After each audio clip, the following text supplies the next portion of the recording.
What is up guys, welcome back to my channel. Today we're unboxing the classic comic version Spider-Man from Hot Toys. This one belongs to the Comic Masterpiece series, so the serial number starts with CMS. Firstly, let's talk about the packaging. The cover design is similar to the classic Iron Man I unboxed before, with a comic book inspired look. The title uses the same font style as the comic.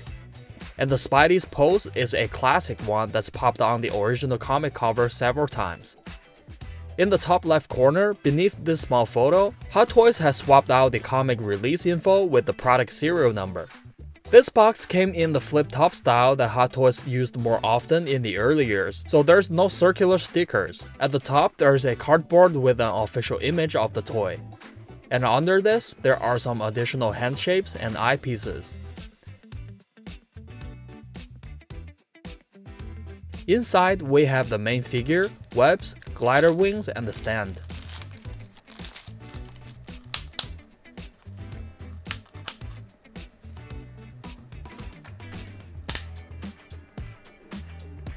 At the bottom, there are some pieces that come together to form the background.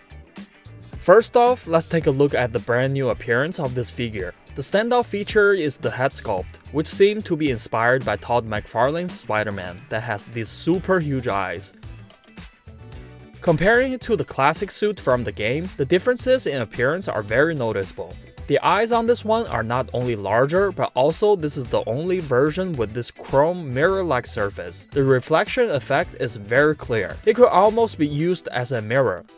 Now let's take a look at the suit. First and foremost, I have a super important reminder for you guys. The red fabric of this suit is very thin and the surface is like silk. If any object with rough surface touches it, this material could be easily ruined. In terms of the texture, it's quite different from the integrated suit, and the Amazing Spider-Man suit is more similar to the texture of the original Tobey Maguire suit. However, the blue areas are still made with this rubberized material.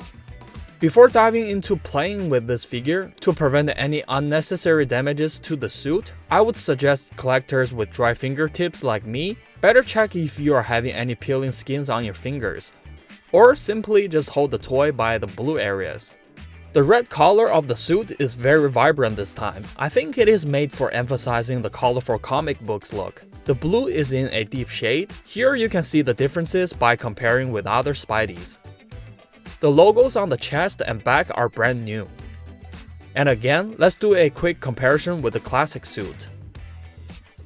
Now let's talk about the making of the suit. It is pretty much same as all other Spider-Mans. The web patterns and black lines on the suit are made with heat press printing.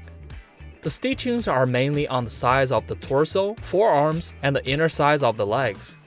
A unique feature of this suit is that, unlike the game version with a detachable head, or the Amazing Spider-Man with a detachable neck, this one is fixed in a single piece with the head and suit together, like the original Tobey Maguire suit. However, like the game version, there are two stitching lines at the back shoulders, while Tobey's only has one in the middle. In terms of the height, it is same as the game version, which is around 30 centimeters.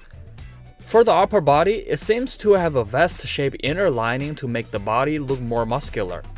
However, the lining is not the soft padding like the game versions. It feels quite firm. There's nothing too special about the feel when you press it. Other features such as the shoulder, leg, and waist gear joints are still there. The feet shape is same as Tobey Maguire's with a flat top appearance. The advantage of using such thin fabric for the suit is that the elasticity is better than the rubberized suit. It won't give you too much limitation when posing the figure. However, the fabric also brings a drawback. Wherever there are body joints, the suit's surface won't look so smooth. Take the shoulder and neck areas for examples. Due to the inner lining and joints, the appearance is not as smooth as the game version. And the stitching lines could also look a bit messy.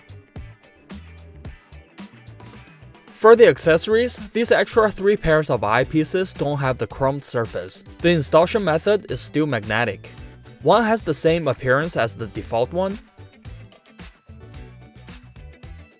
and the remaining 2 are squinting. And this pair does remind me of another talky guy in red suit. About the hand shapes, many are newly designed. The default hands are the fists. And for the additional ones, we have a pair of web shooting hands, a pair of crawling hands. One of them has 2 fingers connected.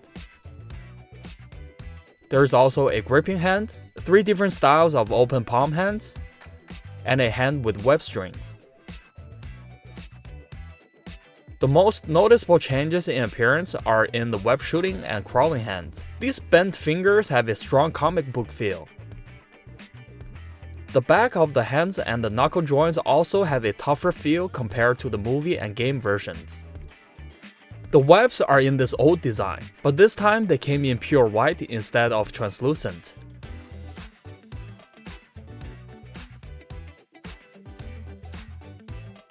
We also get these 2 web shooters. They are made in soft rubbers. To install them, first make sure the left and right, remove the hands, and then just simply wear them onto the arms. This time there are 2 ways to install the webs. First method is to install them onto the web shooter.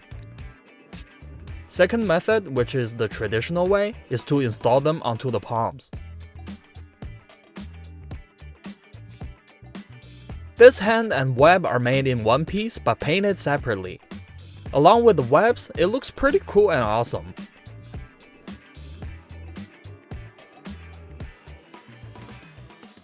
The glider wings are made of hard plastic, with a light purple color. Both in terms of texture and appearance, it's quite similar to a ruler used in math class. They have a good thickness, and the printed web pattern on the inside is very clear. It's important to note that these 2 tips are very sharp and can be easily damaged if they collide with any hard objects. The installation method is still magnetic, just put them onto the sides of the torso and that's it. The camera's body is same as the one in the Scarlet Spider, but the letters on top are a bit blurry this time. There are 2 main modifications in appearance. Firstly, the strap in the comic version has been changed to this leather-like material, while the game version uses a nylon strap. Additionally, this version has a flash on the top. It is pretty well made, with small details on all sides. And the light is a separate piece made in translucent. It is important to know that the connection point between the camera body and flash is quite thin, and you need to be careful to avoid breaking. The most interesting accessory this time is this little green goblin. It is not solid hard, it has some flexibility in positions like the smokes. The glider, green goblin, and pumpkin bombs are individual parts. The details of this little thing are very well made, such as the pumpkins, the pointy nose and ears, and even the muscles on the thighs and arms are well presented.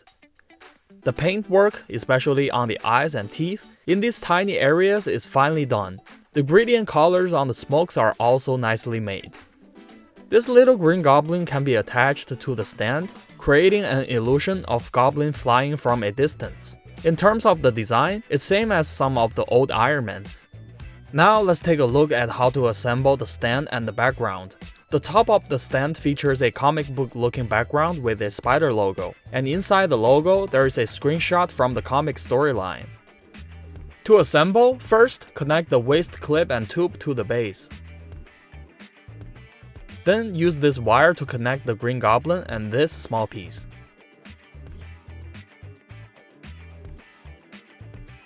Then just insert the small piece into the tube. And this wire is wrapped in a layer of plastic. The shape of it can be adjusted too.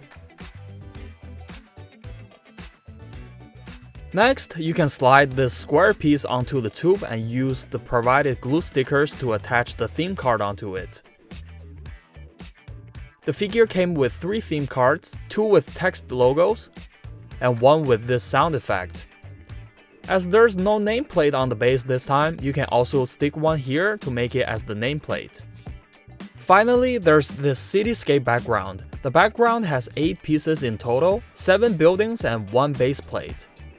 The buildings are in this comic book style look, with some locations featuring Easter eggs like the Green Goblin's wanted poster and the Daily Bugle's building. To assemble, first fold the buildings into this 3-dimensional shape.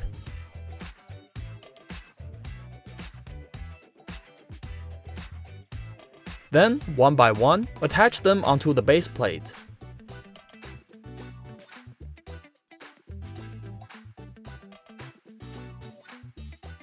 Once everything is assembled, visually it is very engaging. And now let's take a look at the articulation. The head can be tilted up to around 30 degrees, but downward movement is quite limited. It can rotate almost 90 degrees to the left and right, although I wouldn't recommend extensive head movements, because the neck area of the mask might get stretched and become too loose.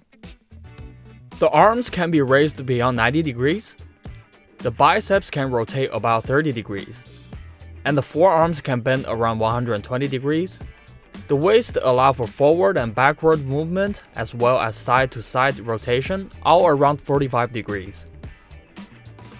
The legs can perform a front kick and side kick at around 80 degrees, while backward kick are at around 45 degrees. The lower legs can bend about 120 degrees, and the feet have a good range of movement, including upward and downward articulation, but tilting to the sides are slightly limited.